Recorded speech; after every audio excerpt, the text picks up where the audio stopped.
You may be celebrating the warm stretches we've had recently, but plants that have lived here for thousands of years are still quiet and sleeping. Native plants, most of the things that you see out when you're on the trails here, they're not fooled by these brief warm spells. They know to stay in the ground a little bit longer. The exotic species, the plants that are newer to the area and evolved in warmer climates, are budding early and becoming invasive. And oftentimes they will carpet the ground. Things like lesser celandine poppy will literally form a carpet. I mean, it looks like shag carpeting when you look out on some of the areas here. And we have to go in and remove that because it comes in early in the year. It takes up all the nutrients that the native plants would have used. It shades them out so they can't get any sun.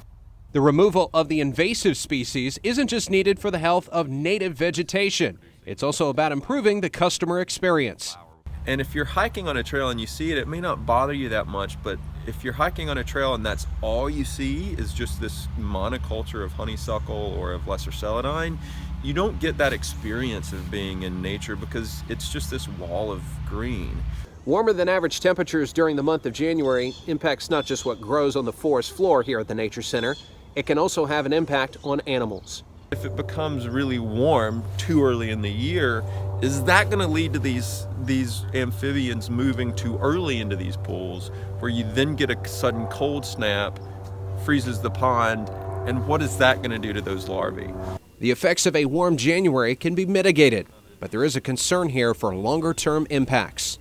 One of the things that concerns us is with climate change, and as we get these warmer temperatures every year, you wind up seeing invasive species that may not have been invasive here a few years ago suddenly can live here because the temperatures aren't so cold anymore.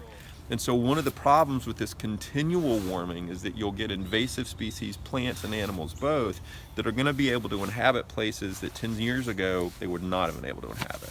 I'm meteorologist Scott Dimick, Local 12 News.